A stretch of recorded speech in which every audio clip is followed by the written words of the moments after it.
Buen día.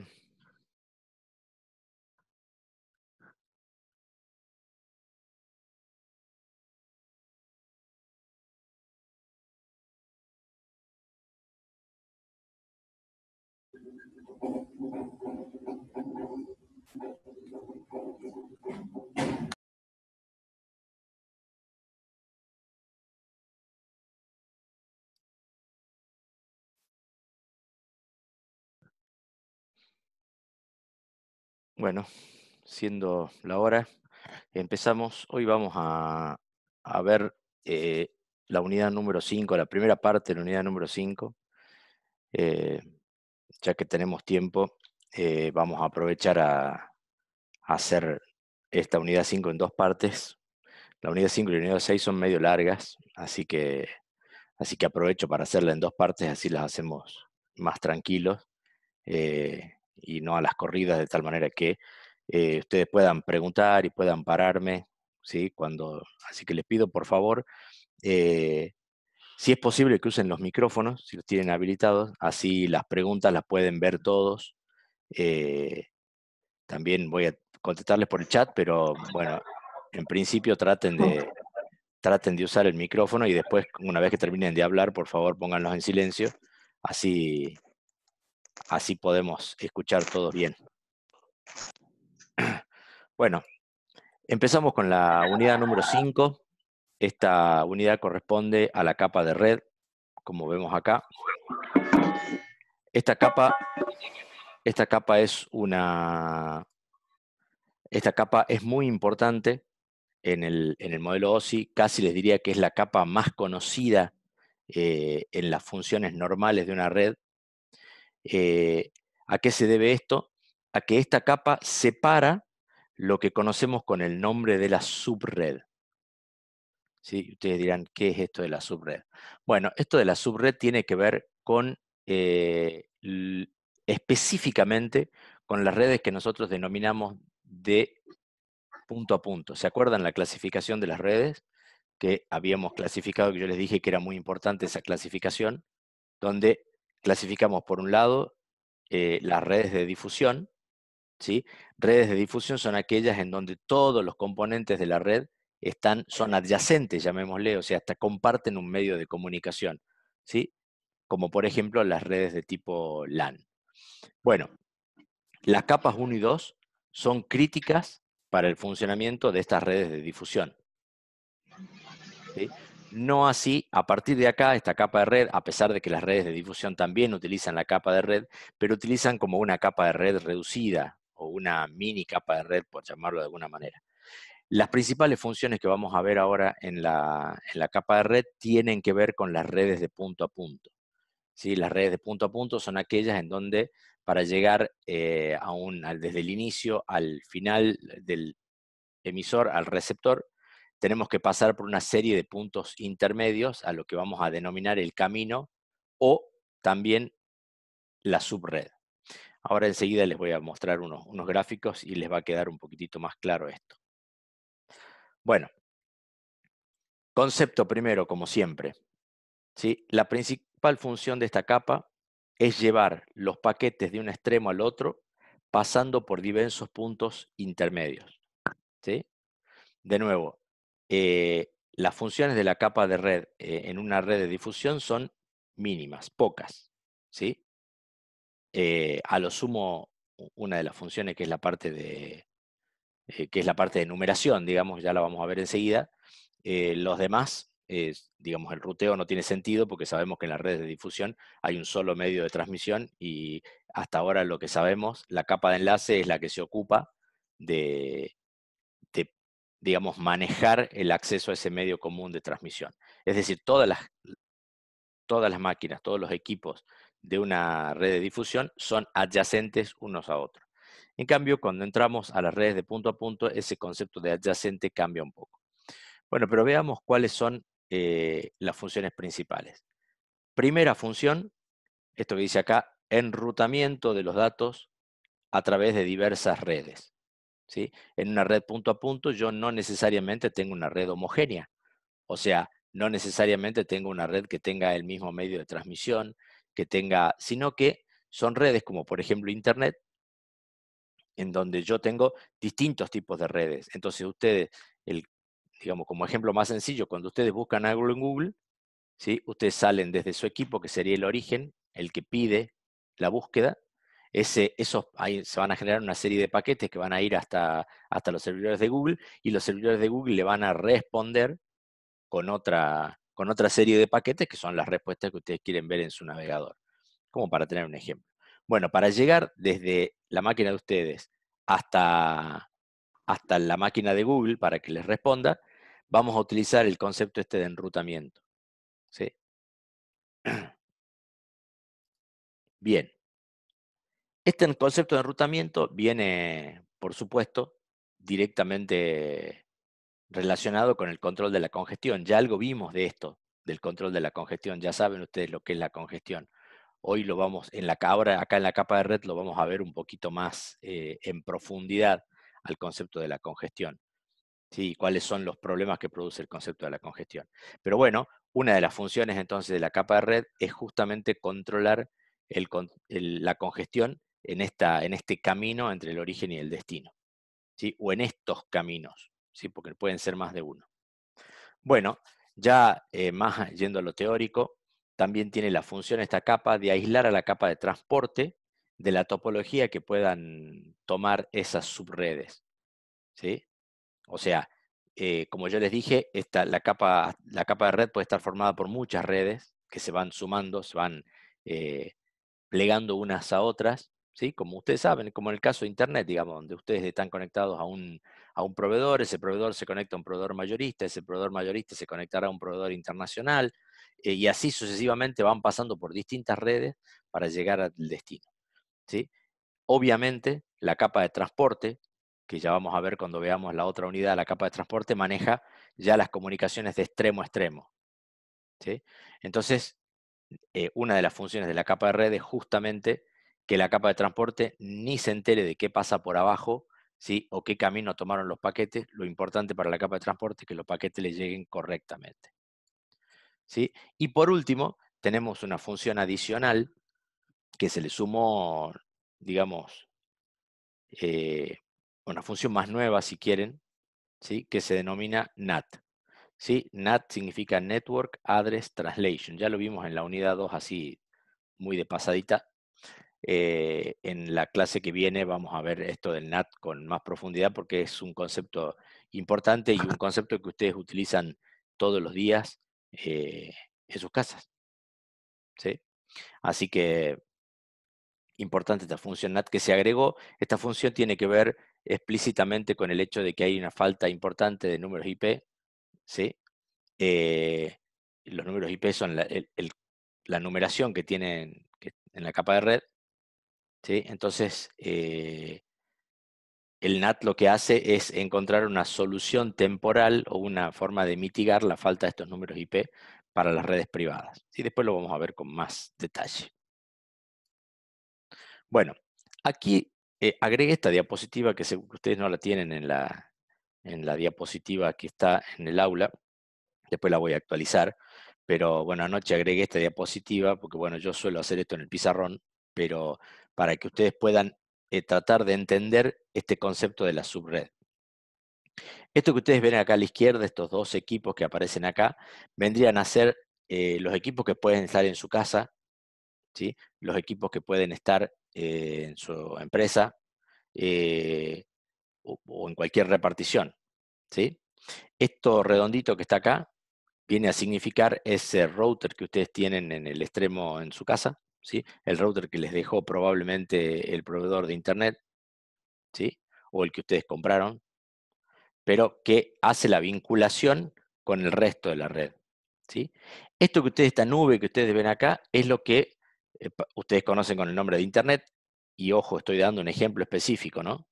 Esta subred puede ser, no necesariamente tiene que ser Internet. Internet es el ejemplo que vamos a utilizar siempre porque es lo que conocemos, pero no necesariamente tiene que ser Internet. Esta subred puede ser otra cosa, otra red que sea privada, no sé, por decirles algo. Las instituciones militares tienen su propia red, que no es Internet, digamos, una red que va por aparte. Así que también podemos tener otro ejemplo. Pero bueno, concretamente, en el ejemplo que les di hace un ratito, si ustedes buscan algo en Google, este que está a la derecha, este equipo solito que está a la derecha, vendría a representar al servidor de Google, ¿sí? Entonces, todo lo que está en el medio, ¿sí?, de esto es lo que nosotros conocemos o que el libro inclusive le da el nombre de subred, ¿sí? Para estos dos routers, si ustedes quieren, es como una especie de caja negra. Acá hay un router y acá probablemente haya otro router del lado del servidor. Estos dos routers, esto que está acá que denominamos subred, es como una caja negra, ¿sí? En donde yo le inyecto paquetes por acá, ¿sí? Perdón. Yo le inyecto paquetes en este punto y de alguna manera, en menor o mayor medida, con más velocidad, con menos velocidad, con mayor congestión o menor congestión, van a terminar aquí en el destino, ¿sí? Sí, sí, todo está en condiciones, ¿no? Entonces, me gustaría que me digan si se entiende este concepto de subred, ¿sí? Vendría a ser el conjunto de routers, ¿sí? Acá, por supuesto, está dibujado solo una partecita, esto puede ser mucho más grande, ¿sí? Y como ustedes pueden ver, en esa subred puede haber distintos caminos para llegar de un origen a un destino, ¿sí? Y no sé si están viendo esos numeritos que están en cada uno de los enlaces, ¿sí? Esos numeritos pueden representar varias cosas, ¿sí? Pueden representar la distancia que hay entre cada router, puede representar el ancho de banda, ¿sí? Puede representar el costo, ¿sí? En realidad no tiene demasiada importancia, son lo que nosotros llamamos métricas. Y las métricas son muy importantes para medir el comportamiento de esta subred y para lo que después vamos a ver como lo que son los algoritmos de enrutamiento o algoritmos de encaminamiento, también se los suele conocer, ¿sí? Bueno, paso a la siguiente imagen. Esto vendría a ser ya como un zoom de lo anterior, ¿sí? Donde tenemos las 7 capas del origen, las 7 capas del destino, ¿está? Y tenemos en el medio la subred. En este ejemplo, para hacerlo simple, representado por un solo router, ¿está? Eh, Normalmente este grafiquito del medio se repite, ¿sí? Donde acá este router se conecta con otro router y así distintos hasta llegar al host de destino. No sé si notan algo en este gráfico, y es el hecho de que en general los routers intermedios no implementan los siete niveles del modelo OSI porque no les hace falta, ¿sí? Fíjense que en los routers intermedios, los que componen la subred, solamente implementan las 3 primeras capas, que son las dos que vimos hasta ahora y esta que estamos viendo hoy. ¿Está? Eso es lo que denominamos la subred. ¿Queda claro esto? O vuelvo sobre este concepto porque es muy importante para que entiendan los términos que estamos usando. ¿Sí? A ver, no veo ningún chat acá, ¿no? Bueno, entiendo que si no hay nadie que levante la mano, se entiende el concepto. Ahí está. Bueno, a un repaso me piden de esto por el chat. Bueno, volvemos hacia atrás entonces. ¿Sí? Funciones. Funciones de la capa de red. Enrutamiento o ruteo, control de la congestión, ¿sí? Acá hay una cosa que falta, pero es la numeración uniforme, ya lo vamos a ver enseguida, ¿sí? Aislar a la capa de transporte de la topología de las subredes, o sea, de la forma que puedan tener la subred, esta, ¿sí? Y el NAT, que lo vamos a ver después. Entonces, les mostraba este concepto. Este es el concepto de subred.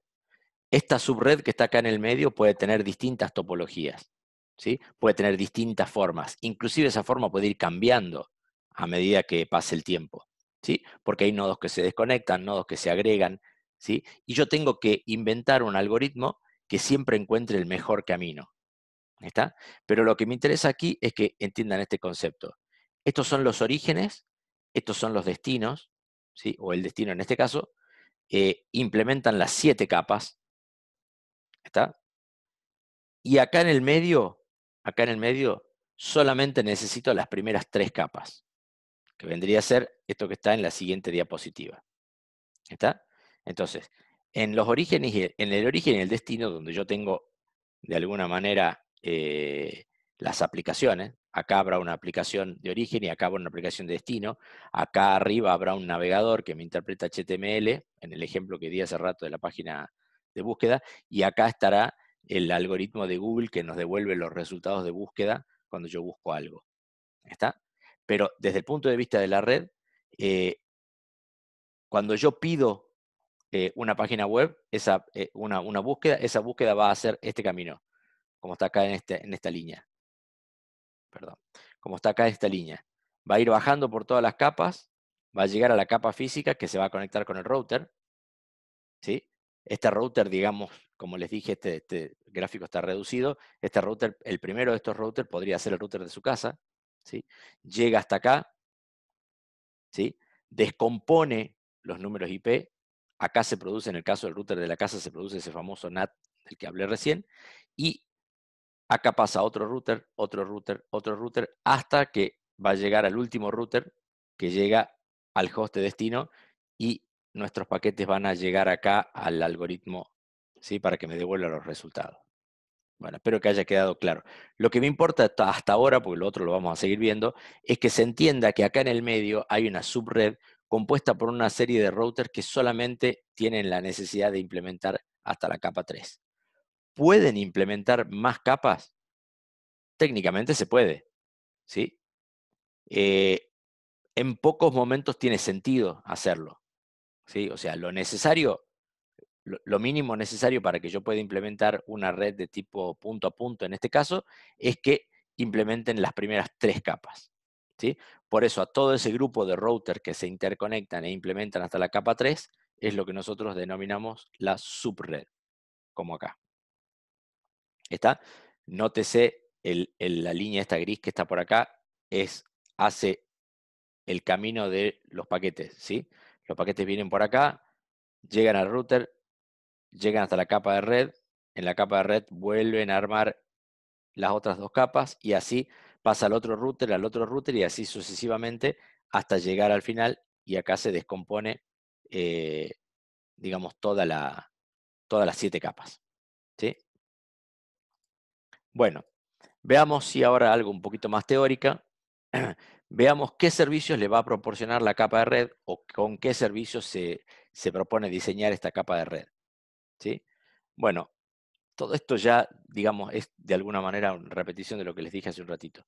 Bueno, primero, la capa de red se tiene que rediseñar con este concepto. El primero, que los servicios deben ser independientes de la tecnología de las subredes, ¿sí? O sea, a la capa de transporte le debería importar bastante poco que yo tenga eventualmente routers rápidos, routers lentos, ¿sí?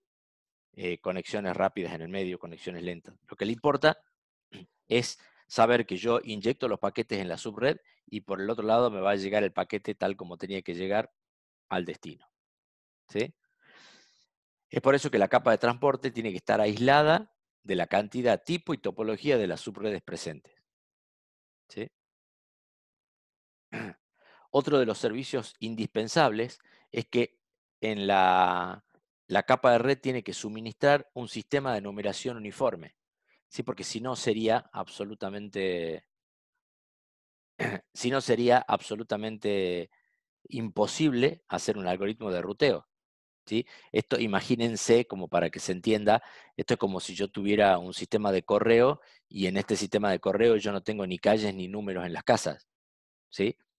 Sería imposible enviar y recibir una carta. Acá pasa lo mismo. O sea, yo necesito de alguna manera establecer un plan de numeración de direcciones en la capa de red para así poder establecer de alguna manera un sistema de ruteo, un algoritmo de ruteo, ¿sí? Bueno, internamente la capa de red se puede organizar de 2 maneras diferentes, ¿sí? Por un lado, puede estar orientada a los circuitos virtuales y por el otro lado puede estar orientada a los datagramas. Antes de seguir con esto, porque acá enseguida pasamos a la otra diapositiva donde explica esto un poquito más, pero tengo que decirles una cosa. Hoy en día prácticamente, por cuestiones de costo, la orientación a circuitos virtuales no se usa. ¿Sí? La orientación a circuitos virtuales es una orientación que parte de los viejos esquemas que usaban las compañías telefónicas, que obviamente fueron las primeras que desarrollaron las redes, ¿sí? Claramente. Está, en primer lugar, las redes telefónicas y posteriormente las redes de datos. Así que las compañías telefónicas venían acostumbradas a la orientación a los circuitos virtuales. ¿Está? Esto, cuando ustedes hacen una comunicación telefónica, eh, todavía, en algunos casos, como por ejemplo las comunicaciones locales, se hacen usando circuitos virtuales. ¿Sí? Ahora ya vamos a ver por qué. El nuevo paradigma, el paradigma de Internet, el paradigma que se está popularizando y se está haciendo un estándar, es la orientación a datagramas. Datagramas cuyo sinónimo, como para que se entienda, son los paquetes. ¿Sí? O sea, la orientación a circuitos virtuales, ¿sí? No tiene totalmente, digamos, no tiene desarrollado el sistema de paquetes, en cambio los datagramas sí. Y ahora pasamos a ver de qué se trata esto. De nuevo, si hay preguntas, prendan los micrófonos un ratito, me interrumpen y volvemos para que no pasemos con temas que hayan quedado sin entenderse. Bueno, como les decía, dos filosofías en la organización de la capa de red. Circuitos virtuales, ¿sí? Acá hay un grafiquito con los circuitos virtuales, ¿sí? Esas líneas rojas vendrían a ser los circuitos virtuales. Y por otro lado, los datagramas, ¿sí? Fíjense que acá aparece este concepto de los paquetes que van circulando, ¿sí? Esos paquetes pueden tomar distintos caminos. ¿Tá? Bueno, veamos cuáles son las ventajas y desventajas o las principales características de cada una de las filosofías. Los circuitos virtuales están orientados a la conexión. ¿Qué significa esto? Que toda la filosofía de circuitos virtuales está orientada a un proceso inicial, ¿sí? En donde se establece este circuito virtual. O sea, toda la lógica, toda la inteligencia de los circuitos virtuales está presente durante la conexión. Una vez que el circuito virtual se armó, se estableció, ese circuito virtual no cambia hasta que termina esa conexión, ¿sí? Como les decía, la ruta se define al comienzo de la transmisión y se mantiene tal cual hasta el final, si es posible, ¿no? Obviamente, eh, se imaginarán que puede pasar que la ruta se rompa y ¿qué pasa? La conexión completa se pierde. Cada paquete, o sea, cada porción de información en este caso, la única información que lleva es el número de circuito virtual al cual pertenece, ¿sí? Por supuesto que cada router, una vez que se estableció el circuito virtual, tiene perfectamente que cuando le llega un paquete, lo único que hace, lee el número de circuito virtual y ya sabe cuál es el camino que tiene que tomar porque el circuito virtual estaba armado previamente. ¿Sí? Tenía un mapa preestablecido y fijo. ¿Está? Entonces, ¿qué pasa si falla un router en el medio? Todos los circuitos virtuales que pasaban por ese router se caen y todas las conexiones que había se pierden y tienen que volver a empezar. ¿Sí? Como se imaginarán, esto es una cosa mínimamente poco deseable. ¿Sí? Tengo que empezar de vuelta. ¿Sí? Ante una caída tengo que empezar todo de vuelta. Bueno, por lo tanto, la recuperación ante caídas se complica. ¿Sí? Porque, bueno, ¿qué significa la recuperación ante caídas? Y nada, se complica pues desde el punto de vista que yo no sé si ya había transmitido el 90% de la información o ya había transmitido o solamente había transmitido el 10%. Si me conviene empezar la transmisión de vuelta o tengo la posibilidad de recuperar algo de la información que ya tenía. Bueno, este tipo de cosas ya la vamos a ver en las capas superiores, ¿sí? Pero por ahora tenemos que saber que en el caso de los circuitos virtuales la recuperación es dificultosa. Así también, desde el punto de vista de las ventajas, el control de congestionamiento es sencillo porque yo previamente, cuando armo el circuito virtual durante el establecimiento de la conexión, voy a mantener y voy a reservar los recursos necesarios para que no haya congestión. O sea, yo cuando estoy armando el circuito virtual ya dispongo de la información, de cuánta información voy a transmitir, eh, de con qué características de calidad tienen que darse estas comunicaciones y por lo tanto voy a poder reservar los recursos necesarios para que no haya o la congestión sea insignificante. Por eso el control de congestionamiento es dentro de todo sencillo. ¿Está? Tengo todos los datos al principio. La gran desventaja de esto, gran desventaja, es la ineficiencia. ¿Sí? La ineficiencia por todo lo que vimos, ¿no? Es decir, tengo un sistema estricto, un sistema donde yo armo el circuito virtual y no puede pasar nada, ¿sí? Cualquier cosita que pase en el medio, el circuito virtual se pierde y tengo que empezar todo de vuelta.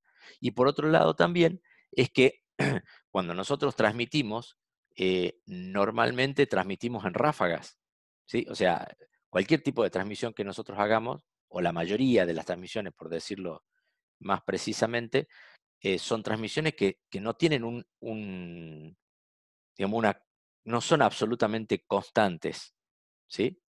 Sino que van transmitiéndose en ráfaga. Imagínense, por decirlo de alguna manera, una comunicación de voz, ¿sí? Porque vamos a hacer la comparación con la voz. Hay momentos en donde yo, a pesar de que estoy haciendo prácticamente un monólogo, hay momentos donde me callo, como ahora, por ejemplo. Entonces no estoy transmitiendo el 100% del tiempo. Hay un porcentaje del tiempo donde no transmito. Entonces, en el caso de un circuito virtual, los recursos, el ancho de banda de cada uno de esos caminos, están reservados de punta a punta. Con lo cual, cuando yo me callo, los recursos se siguen utilizando aunque yo no esté transmitiendo ninguna información. En general, por eso es que estos sistemas se vuelven ineficientes, ¿sí? Y esto tiene, digamos, tiene que ver con que este concepto que ustedes ya tienen internalizado de que si yo hablo por teléfono usando la red telefónica, ¿sí? Me sale más caro que si yo hablo usando una comunicación de voz sobre IP, ¿sí?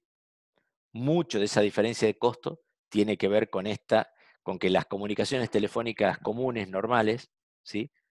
Del teléfono de la casa, utilizan para organizarse los circuitos virtuales, ¿sí? En cambio, las comunicaciones de voz sobre IP, no sé, una comunicación por Skype o esto que estamos haciendo por Zoom, utilizan en realidad el esquema de datagramas, que es el esquema que vino a romper el paradigma, digamos, cuando apareció Internet, ¿sí?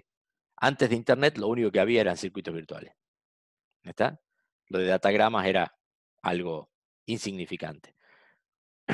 El gran, digamos, el gran aporte que hace Internet es esta orientación a datagramas, ¿sí? Y que hoy en día ya es un estándar. Bueno, por supuesto, las diferencias no es orientado a la conexión. Es decir, cada paquete lleva la información necesaria para que sea ruteado desde el origen al destino, ¿sí? Lo que dice acá. Cada paquete sigue el mejor camino cuando va a salir de cada router. Es decir, la decisión de por dónde va a salir el paquete cuando hay un router que tiene, eh, digamos, al menos una entrada y múltiples salidas, ¿sí? Es que cuando un paquete llega al router, lo único que sabe es que no tiene que salir por el mismo lado por donde llegó, ¿sí?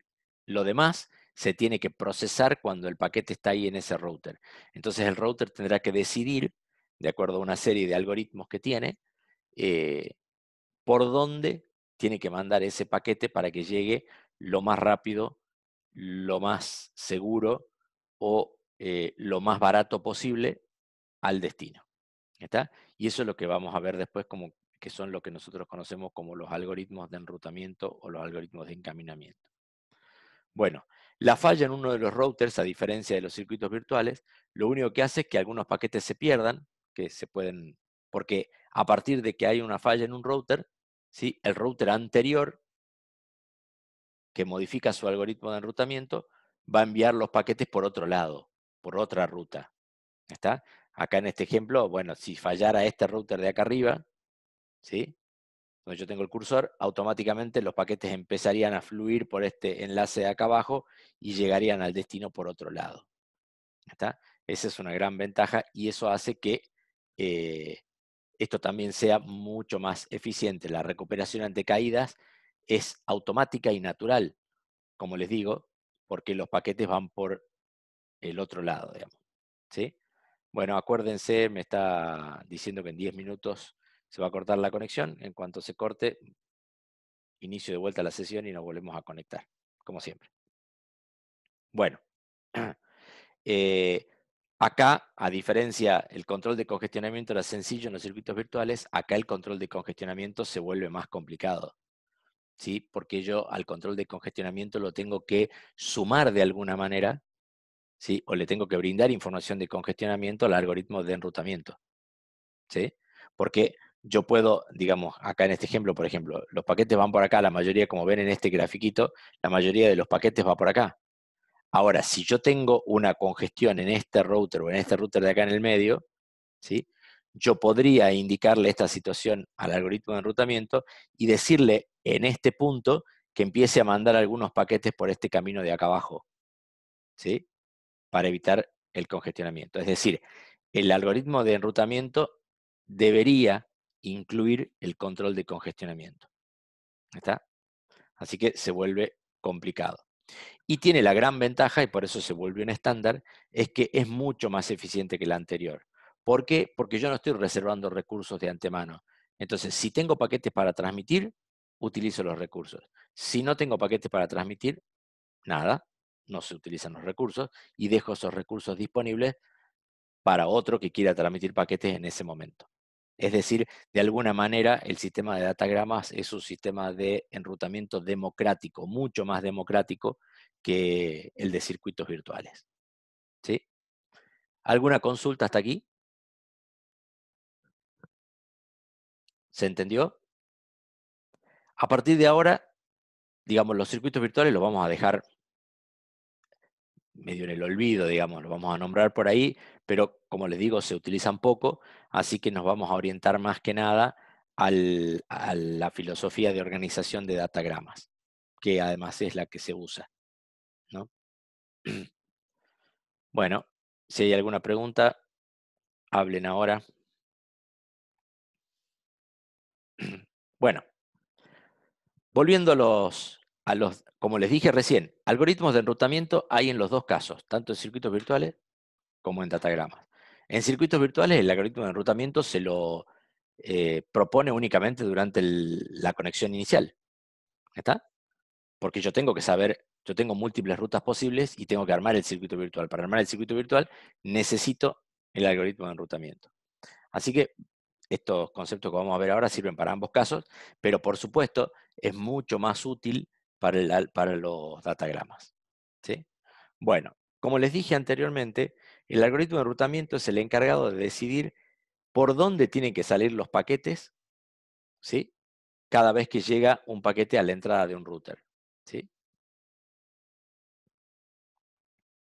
Si la subred usa datagramas, esta decisión se hace cada vez que llega un paquete a la entrada. Si utiliza circuitos virtuales, esta decisión se hace una sola vez y se mantiene durante toda la transmisión del circuito virtual, mientras esté activo el circuito virtual. ¿Está? Aquí está lo que les decía. Si la subred usa circuitos virtuales, las decisiones de enrutamiento se toman solamente en el momento en el cual se establece la comunicación. ¿Sí? Bueno, ¿qué característica tiene que tener un buen algoritmo de enrutamiento? Esto. Tiene que ser capaz de manejar los cambios de la topología de la subred. Obviamente estoy hablando de datagramas, ¿no? El algoritmo de enrutamiento, digamos, ¿qué va a pasar si son circuitos virtuales? Nada, se corta, se cae el circuito virtual y tengo que empezar todo de nuevo. O sea, tengo que volver a rearmar el circuito virtual usando otro camino y volver a empezar la transmisión. ¿Sí? Debe ser capaz de manejar los cambios de topología de la red y también debe ser capaz de manejar el exceso de tráfico. Es lo que hablábamos recién. Es decir, de las dos funciones, el enrutamiento y el control de la congestión, que van de la manito. ¿Sí? El enrutamiento es el que tiene que saber por dónde mandar los paquetes, pero necesita tener información del exceso de tráfico o la congestión para poder ser eficiente.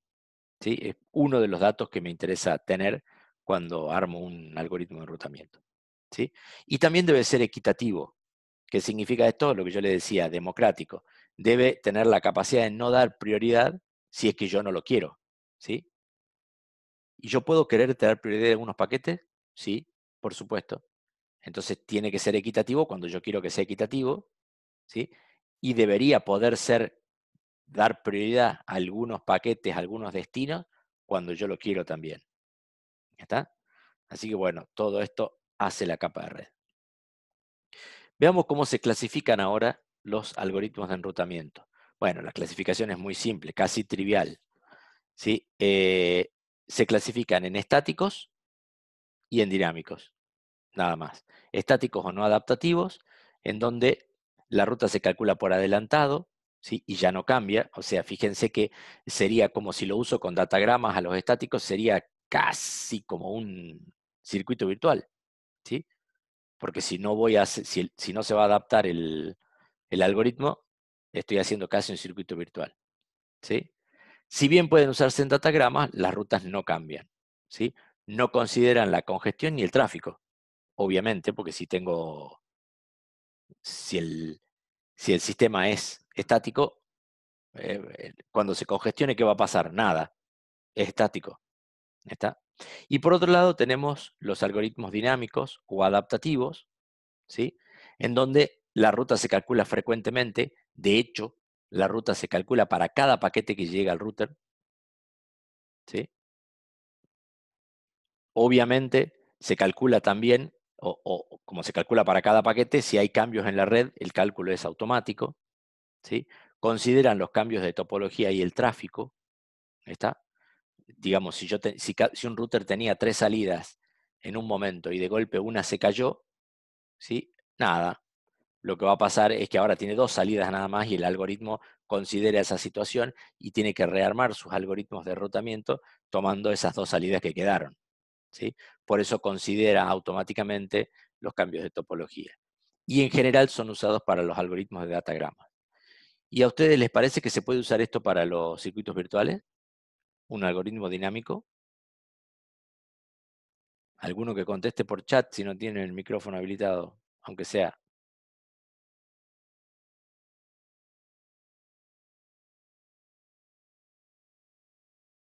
Están todos mudos. ¿Qué pasó? ¿Se quedaron dormidos? Bueno, no se pueden usar. Muy bien ahí, Oriana. Perfecto. No se usan para los circuitos virtuales. No tiene sentido, ¿no? Es como que no tiene sentido porque, ¿para qué? ¿Para qué lo voy a hacer dinámico si el circuito virtual por definición no es dinámico? ¿Está? Así que no se usan para los circuitos virtuales, ¿sí? Bueno, lo que sí comparten ambos algoritmos, tanto los estáticos como los dinámicos, es que usan para funcionar lo que conocemos como el principio de optimización o de optimación, como algunos lo llaman. Sí, justo se está por cortar, así que arrancamos en un minuto de vuelta. Por favor, conéctense lo más rápido que puedan, así avanzamos. ¿Sí?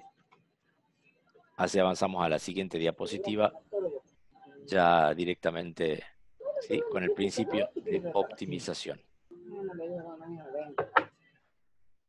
¿Está? Así que me queda menos de un minuto, así que ya se va a cortar. No quiero empezar con esta diapositiva para que no, para arrancar directamente con esta, sí, para arrancar directamente con esta nueva diapositiva. ¿Sí? ¿Alguna pregunta mientras se corta esto? Para dejarla ahí en el chat. Ya se va a cortar, pero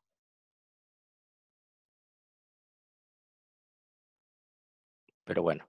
Espero que se haya entendido todo hasta acá. Ya seguimos con la segunda parte de la primera parte. ¿Sí?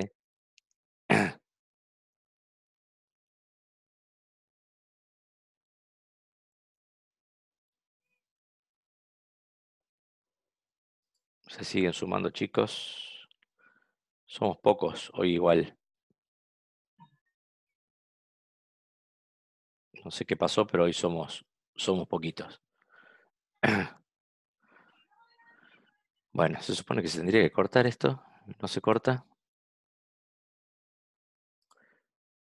Principio de optimización. Bueno,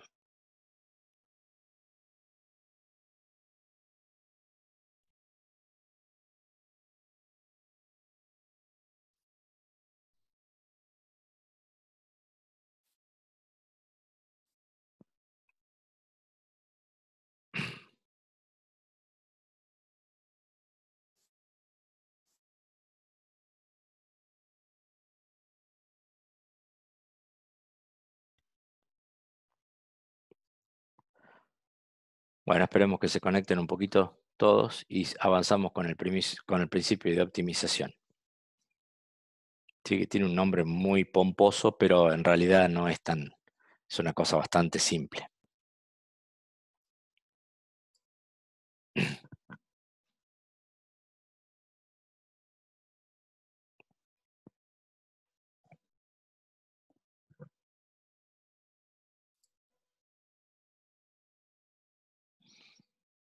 Bueno, principio de optimización entonces. Es un postulado general que permite calcular progresivamente la mejor ruta sin importar la topología o el tráfico de red. ¿Sí? ¿Qué establece este principio? Bueno, acá lo tenemos. Técnicamente dice, tiene que ver con este gráfico que está acá a la izquierda, ¿no? El gráfico A. Si el router I está en la trayectoria óptima del router J al K, ¿sí? O sea, fíjense, el I está acá en el medio, ¿sí? Lo que dice es, si este router I está es parte de la trayectoria óptima del J al K, fíjense,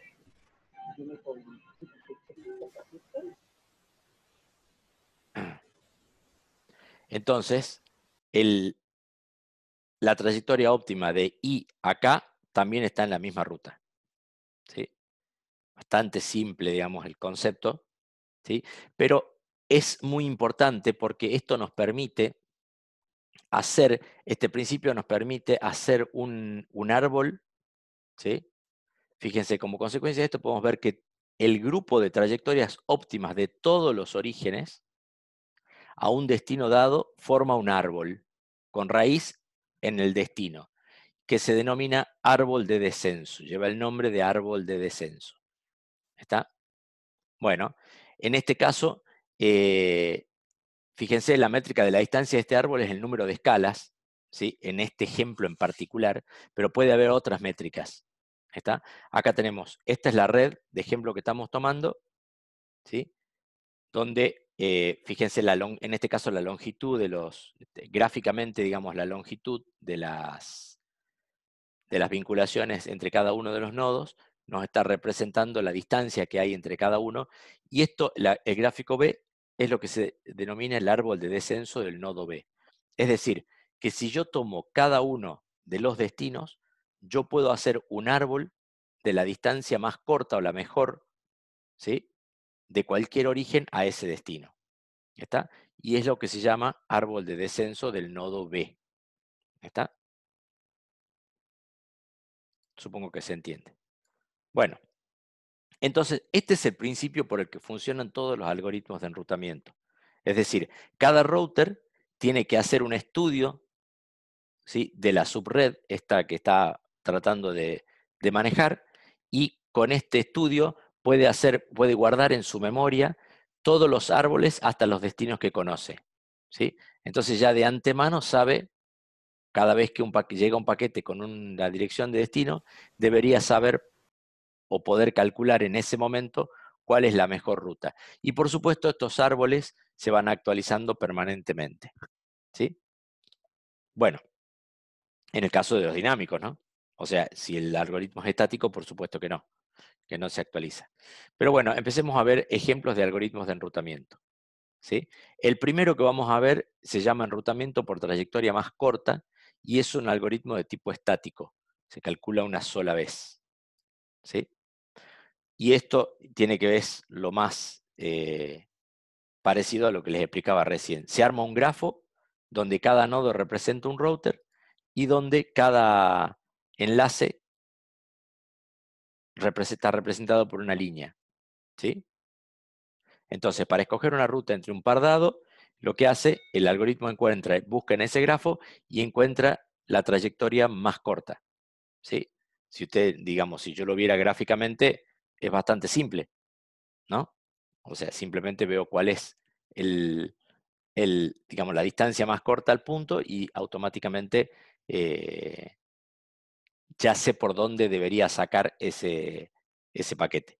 Bueno, esto siempre y cuando la métrica sea la distancia, ¿no?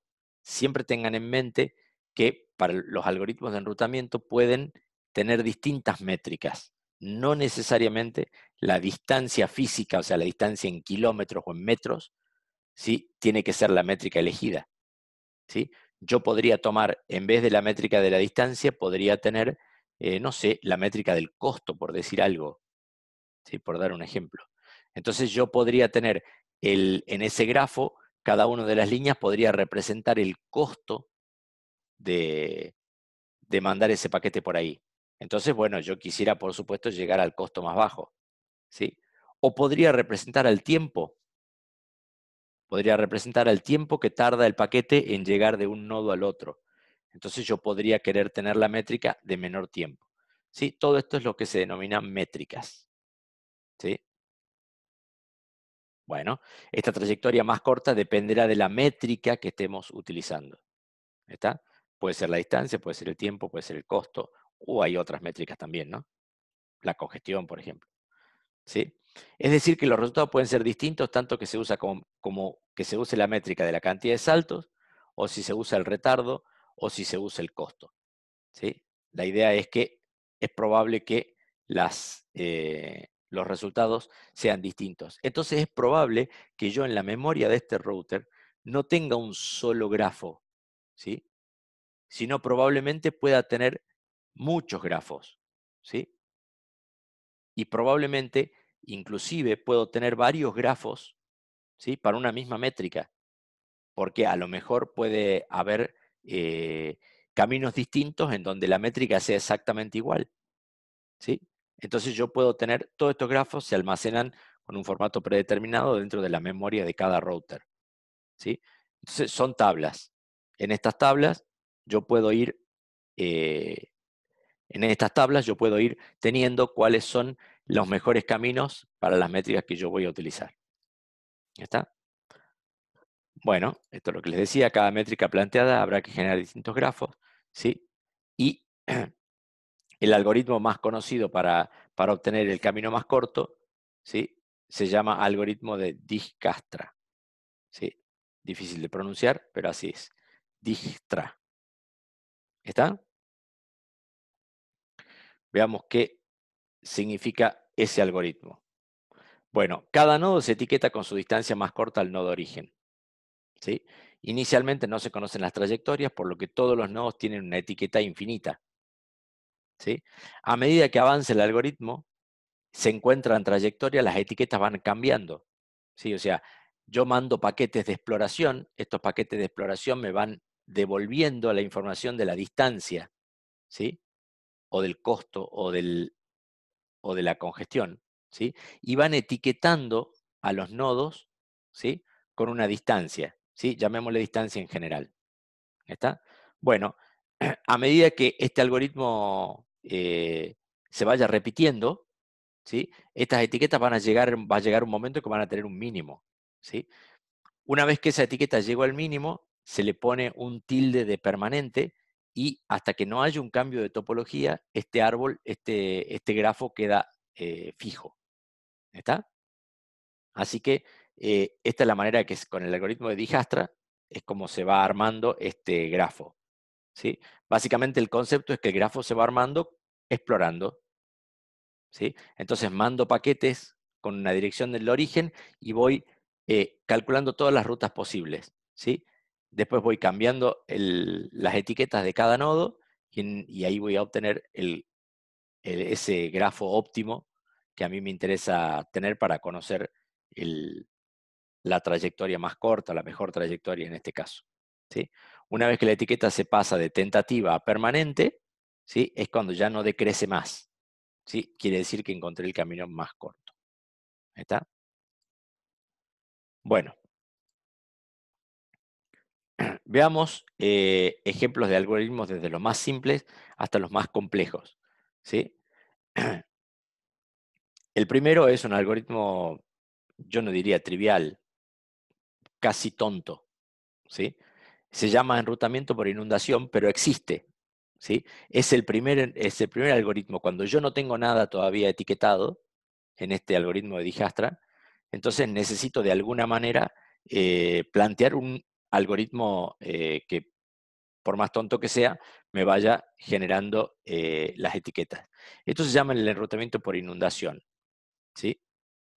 Donde voy a tomar una política muy simple. Como no tengo nada de información todavía, entonces digo, cuando un paquete llega por la entrada, ¿sí? Lo repito por todas las salidas, ¿sí? Excepto por la que entró, obviamente, que no tiene sentido. ¿Está? Entonces, repito ese paquete por todas las líneas de salida, ¿sí? Obviamente, esto va a generar una gran cantidad de paquetes duplicados, lo cual no me preocupa demasiado porque estos paquetes en primer lugar están numerados, con lo cual yo sé cuándo encuentro un paquete duplicado, porque cuando llegue al destino, si me llega otro paquete con el mismo número, significa que está duplicado.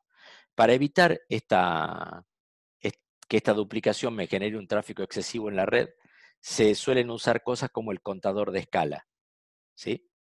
Entonces, una de las cosas es decir, bueno, yo pongo, calculo o aproximo el número máximo de saltos que puede tener un paquete para llegar de cualquier origen a cualquier destino, y, y entonces le pongo ese numerito en el encabezado del paquete, y cada vez que este paquete pasa por un nodo, va descontando uno en este contador.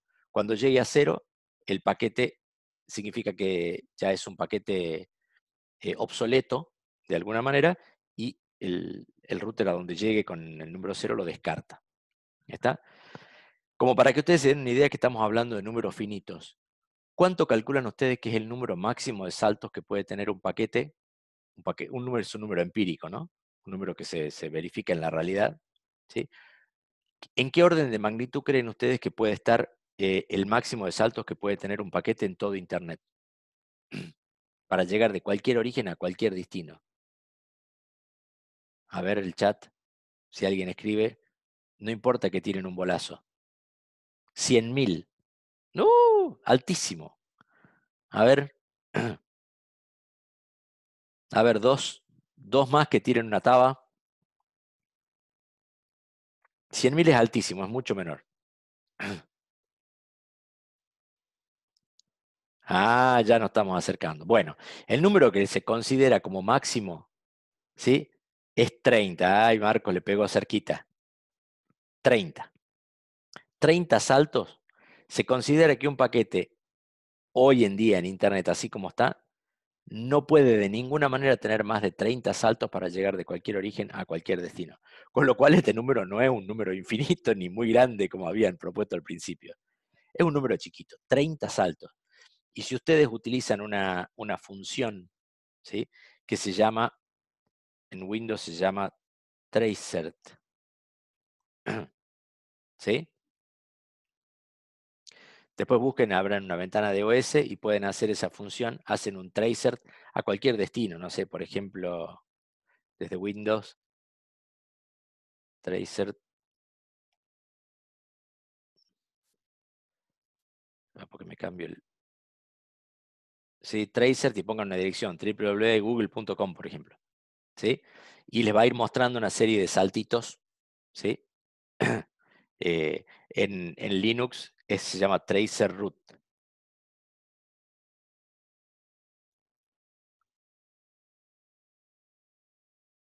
Tracer root. Ese es el comando en Linux, ¿sí? Y van a ver a ver si puedo hacer una simulación. Esta es la ventaja. No sé si están viendo la ventanita ahí. Supongo que sí, ¿no?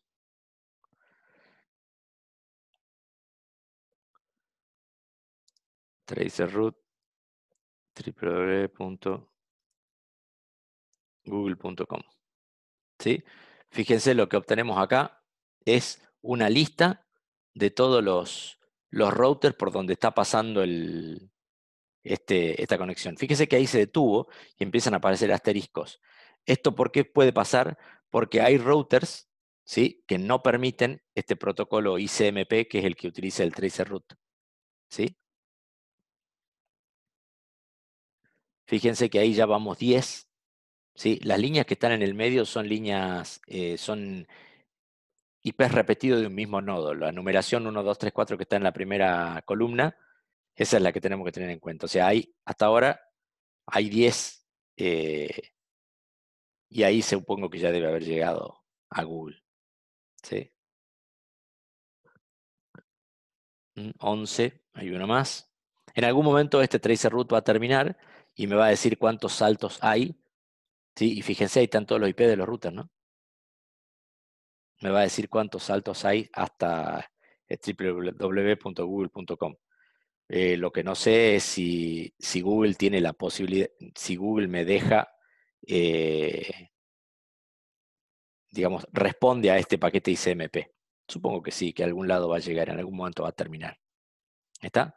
Pero bueno, normalmente todos los protocolos de red utilizan ese número 30, como les dije, como la máxima cantidad de saltos posibles. Entonces, este contador de escala que yo les acabo de mostrar, se va a inicializar en 30 y por cada router que va pasando va a 29, 28, 27, así hasta llegar a 0. Cuando llega a 0, el paquete directamente se descarta. ¿Sí? Bueno, ahí terminó. Fíjense, 13 saltos tuve desde aquí, desde mi casa, hasta ese servidor de Google. ¿Sí? Ahí terminó. ¿Está? Bueno, y así pues con este comando pueden hacer esto, ¿sí? Con un montón de otras cosas. Bueno, listo. Es un algoritmo que por supuesto es bastante ineficiente. Imagínense la cantidad de tráfico que produce inútilmente. Por eso es que normalmente se usa un algoritmo que se llama inundación selectiva, que es parecido, nada más que tiene en cuenta, digamos, algunas cosas como hacia dónde está yendo el paquete, ¿sí? O y no lo saca por todas las rutas de salida, sino que la saca solamente por aquellas rutas que aproximadamente van hacia el destino. ¿Sí? Es una aproximación y también funciona. ¿Está? Y no es tan, digamos, no genera tanto tráfico inútil. ¿Está? Bueno, por supuesto, estos algoritmos, cualquiera de los dos, son los algoritmos más simples, ¿sí? Que existen. Son los primeros que se utilizan para, para empezar con la creación de estos grafos, que después nos van a permitir los otros algoritmos. Bueno, el otro, un poco más complejo, ya es dinámico, se llama el enrutamiento por estado de enlace, ¿sí? Y este propone 5 etapas, ¿sí? Primero, descubrir a sus vecinos. Manda un paquetito donde les dice, por favor, contéstenme a ver quién es el vecino más cercano, ¿sí? Medir el retardo o el costo o la distancia, de acuerdo a la métrica que vaya a utilizar, para cada uno de estos vecinos. ¿Sí? Construye un paquete con toda esta información que acaba de aprender, ¿sí? Y envía este paquete a todos los routers conocidos. ¿Está? De esta manera, si todos hacen este mismo procedimiento, es como que con la información que me mandan mis vecinos y la que yo voy mandando a mis vecinos, cada uno de los routers va a poder establecer el grafo este que yo estaba hablando, ¿sí? Utilizando el famoso método de Dijkstra. ¿Está? Este de las etiquetas, ¿se acuerdan? Es el método de Dijkstra. ¿Sí? Bueno, un ejemplo típico de este principio de enrutamiento por estado de enlace es un protocolo muy utilizado en Internet actualmente, de hecho debe ser el más utilizado sin ninguna duda, que se llama OSPF. Esto significa Open Shortest Path First, ¿sí? O, si lo traduzco, protocolo abierto con prioridad al camino más corto. ¿Está? Es básicamente un enrutamiento por estado de enlace. ¿Está? Bueno, hasta aquí vamos a llegar en esta primera parte de la unidad número 5. ¿Sí? La otra, lo que falta, lo vamos a ver en la clase que viene. Así que aprovechemos que nos queda un poquitito de tiempo todavía eh, de esta sesión de Zoom. A ver si no nos debe quedar mucho, pero bueno, aunque sea 10 minutos nos quedan. Así que, preguntas. Así nos quedan tiempo para que consulten. Preguntas que les hayan surgido por chat o si activan el micrófono, mucho mejor. Así lo escuchan todos.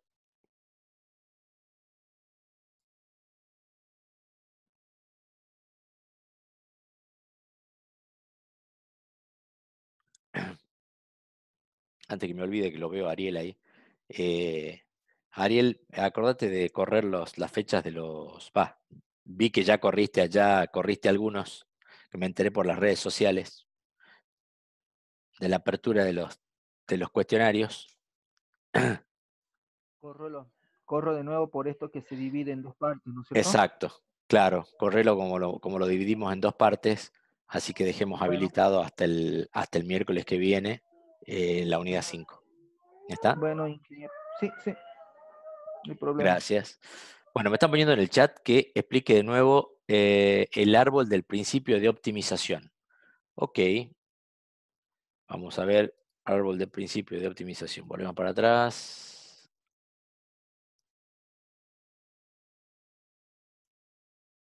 Tomás. Acá, este arbolito. Bueno, básicamente, vuelvo al ejemplo. En la figura A tenemos una red cualquiera, ¿sí? Donde este es, digamos, de alguna manera lo que representa la distancia entre cada punto vendría a ser la métrica que yo quiero medir, ¿sí? Puede ser la distancia física realmente o puede ser el costo o puede ser lo que sea. En definitiva, yo puedo, teniendo esta red, ¿sí? Lograr lo que se llaman los árboles de descenso. Estos árboles de descenso, tengo un árbol por cada destino. ¿Está? En este caso, el, el árbol este que está acá en el gráfico de la derecha es el árbol de descenso del nodo B. ¿Sí? O sea, es hacer un grafo, ¿sí? Ya sabe, el concepto de grafo no lo voy a repetir porque ya entiendo que lo saben. ¿Sí? Un grafo es un conjunto de nodos vinculados por un conjunto de líneas. ¿Está? Que tiene alguna métrica. Entonces, yo en este grafiquito, yo lo que voy a guardar en la memoria del router es cada uno de los grafos, ¿sí? Como este es un ejemplo, el del nodo B, ¿sí? Entonces, con la distancia que hay desde cada uno de los otros nodos a ese nodo B. ¿Está? ¿Se entiende? Si yo quiero saber qué distancia hay entre M, que está aquí abajo, y B, tengo que medir esto, más esto, más esto, más esto. ¿Sí? Y tengo la distancia mínima que hay desde M a B. Lo mismo desde cualquier otro origen de esta red. Desde O vendría a ser este. ¿Sí? O sea, este de alguna manera es el árbol del camino más corto que hay desde cada destino a B. ¿Está? Entonces, si yo tengo guardado en el router todos estos árboles de toda la red, ¿sí? Lo cual no siempre es posible, pero es la idea, entonces yo podría saber, es fácil hacer un algoritmo de enrutamiento, unos cálculos simples, ¿sí? Sumo las métricas desde cada origen al destino y ya está. ¿Sí? A partir de eso yo ya tengo eh, un algoritmo calculado sencillamente, no sé si se entiende. O sea, lo que dice el principio de optimización y lo mismo y el algoritmo de Dijkstra, que básicamente el algoritmo de Dijkstra es cómo se construye este árbol, ¿no? O sea, ¿cómo hago para construir este árbol? Simplemente etiquetando esta distancia. Entonces yo etiqueto esta distancia, entonces yo digo, bueno, ¿cómo construyo este árbol? Bueno, empiezo a mandar paquetes, ¿sí? Desde M hasta que lleguen a B. Entonces, fíjense, desde M yo podría ir por acá, por acá, por acá, por acá, por acá, ¿sí? También puedo ir por acá, ¿sí? Y voy a mandar paquetes por todos lados utilizando este algoritmo de inundación. Al final, el resultado que voy a obtener es que el mejor camino que yo puedo tener es este de acá, así, que es el que está dibujado acá como el mejor camino. ¿Se entiende? Entonces, así voy armando todos los árboles de descenso de todos los destinos que yo tengo a mi alcance o que conozco. ¿Está? Y eso es lo que se llama el famoso algoritmo de Dijkstra, ¿sí? Que está basado en el principio este de optimización. ¿Está? ¿Estamos de acuerdo con esto o no? No sé si, bueno, Belén ya entendió esto, espero que los demás también. ¿Más preguntas? Tenemos tiempo todavía, así que aprovechemos. Todavía tenemos un ratito.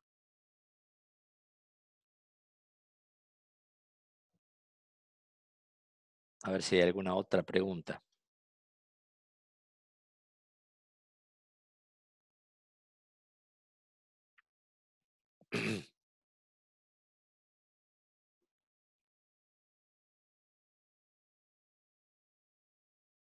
Bueno, ¿queda alguna pregunta de nuevo? Vuelvo a repetir. ¿Se entendió entonces todo? Bueno, listo. Si estamos entonces con todo entendido, eh, los libero y seguimos con la segunda parte de la unidad 5 en la clase que viene. ¿Sí? Así que bueno, gracias por estar. Ya saben que me pueden mandar mail, ¿no? No tengan problema en mandarme mail, yo los voy a contestar lo más rápido que puedo, con la explicación lo más clara que pueda, ¿sí? Eventualmente, si hubiera dudas, que varios tienen una duda específica, ¿sí? Si quieren podemos organizar también algún momento de hacer alguna consulta. Eh, lo coordinamos como siempre por mail, o sea, alguno que se ponga de acuerdo entre varias personas que les interese hacer una consulta, me avisan por mail, coordinamos un horario y nos juntamos virtualmente como estamos haciendo ahora para la consulta. ¿Está? Así que, bueno, espero que les haya sido útil. Así que, a ver, una pregunta. Sí, sobre la cursada, por ahora vamos a volver en este año tan especial, eh, vamos a volver vamos a volver a un solo parcial, ¿sí? O sea, sería un integral. O sea, para los que tienen una materia anual van a tener dos parciales, ¿sí? O sea, un parcial a la mitad de año y otro al final. Y los que tienen materia cuatrimestral van a tener un solo integral a mitad de año. ¿Está? Con todos los temas. O sea, menos preguntas, obviamente, pero que van a involucrar todos los temas. Eh, Todavía no hay una posición tomada de la UNJU, recién están hablando algunas cosas, pero no hay una posición tomada en cuanto a o por lo menos alguna posición que esté clara con respecto a la validez de las evaluaciones a través de los medios virtuales.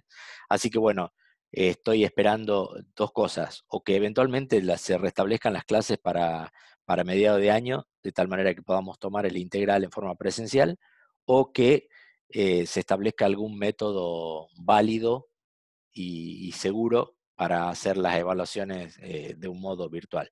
Pero en definitiva, mientras tanto, vamos a seguir con las clases y tendremos un parcial al final del primer cuatrimestre.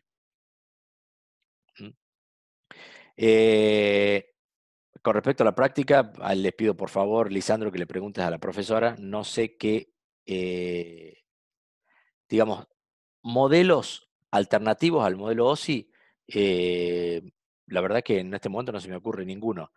Sí hay un modelo OSI reducido. La pregunta es, ¿cuál sería la alternativa al modelo OSI? ¿Sí? Eh, Supongo que será una pregunta que le hizo la profesora en la práctica. Eh, pero, digamos, el modelo alternativo que yo conozco es el OSI reducido, que es el que utiliza el protocolo TCP/IP. Básicamente es prácticamente un modelo OSI, salvo por el hecho de que junta las capas, las últimas tres capas en una sola. ¿Sí? O sea, presentación, sesión y aplicación se llaman una capa grande de aplicación. Eso sería, si quieren, un modelo alternativo. Se llama OSI reducido o modelo TCP/IP. No sé si eso contesta tu pregunta, no sé si a eso iba lo que preguntó la profesora, pero en este momento es lo único que se me ocurre.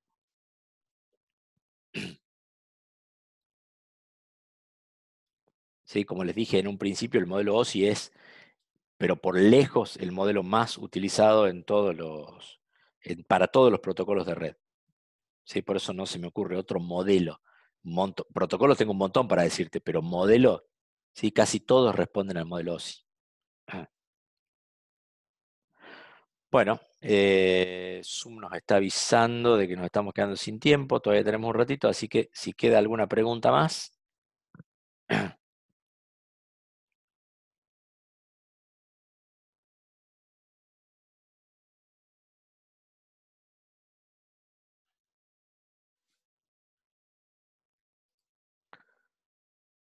Bueno, espero, de nuevo, si después les surge alguna pregunta, por favor mándenmela por mail. Yo en general, de nuevo, la razón de los cuestionarios tiene que ver con esto, de que ustedes puedan por lo menos ver el tema antes y poder hacer las preguntas durante la teoría, porque si no la desperdiciamos.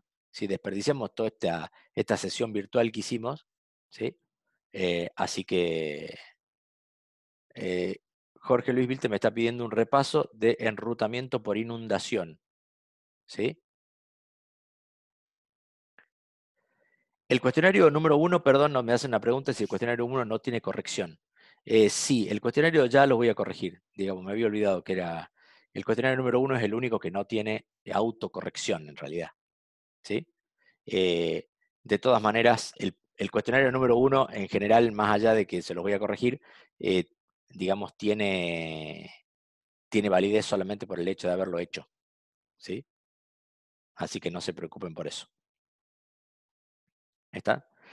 Volvemos, lo que me habían pedido es un repaso del algoritmo de enrutamiento por inundación.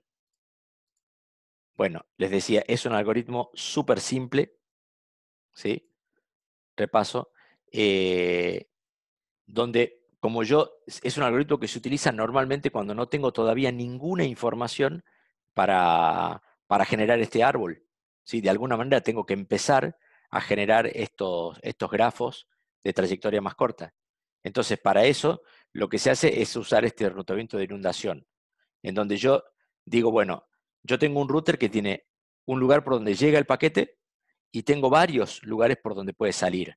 Lo único que yo sé certeramente cuando empecé con todo este proceso es que el paquete no puede salir por el mismo lugar donde llegó. ¿Sí? Eso es una cuestión absolutamente lógica, intuitivamente.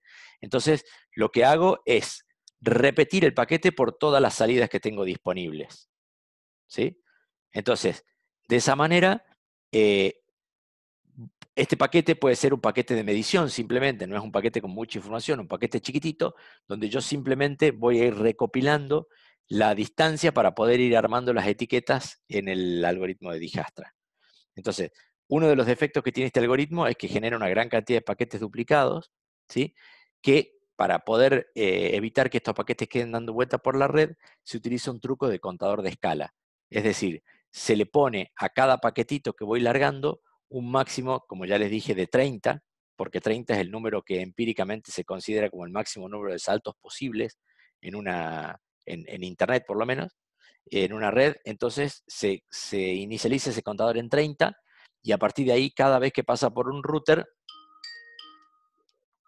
cada vez que pasa por un router, este,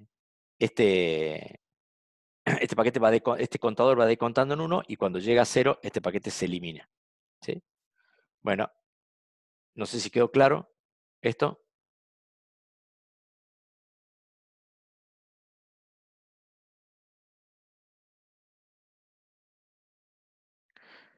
Me preguntan qué pasa si no contesté un cuestionario. Bueno, pasar no pasa nada, digamos. Eh, o sea, el cuestionario no es una cosa que no es obligatoria desde el punto de vista de la regularidad de la materia. El contestar el cuestionario en tiempo y forma, y por eso yo, digamos, salvo causa de fuerza mayor, la idea no es habilitar las fechas del cuestionario, es que ustedes puedan contestar el cuestionario antes de la teoría, ¿sí?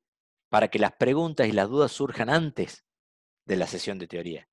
Entonces, a esta altura del partido, ustedes ya tengan alguna consulta o duda con respecto a la teoría. Si no contestan el cuestionario, no pasa nada. ¿Sí? Simplemente si lo contestan, si contestan todos los cuestionarios en tiempo y forma, ¿sí? Pueden tener un punto más en el promedio general. ¿Sí? Es decir, que si ustedes con el parcial o los parciales llegaron a un promedio de 6, con el punto adicional de los cuestionarios pueden tener la regularidad. ¿Está? Así que es un número importante, me parece a mí, por eso hay que, digamos, ustedes tienen al menos una semana en el caso de estas unidades que están divididas, tienen 2 semanas para contestar el cuestionario. ¿Sí? Entonces, creo que ustedes tienen que encontrar la forma de contestar este cuestionario de cualquier manera. ¿Este? Sí, por supuesto. ¿sí? Hay que contar todos los cuestionarios. De todas maneras, como para que no se desalienten, ¿sí? Si vemos que hay mucha gente que no contestó un solo cuestionario, al final solemos abrir la fecha para que contesten ese cuestionario. Así que no se relajen con este tema. Bueno, chicos, espero que les haya sido útil y los espero el miércoles que viene para la segunda parte de esta unidad 5. ¿Sí? Por favor, tráiganse anotaditas las preguntas, cosa que las podamos inclusive contestar al principio. ¿Sí? Si les quedó alguna pregunta de esta parte. Hasta luego, chicos. Chao, Ariel. Chao, profe. Hasta luego, profe.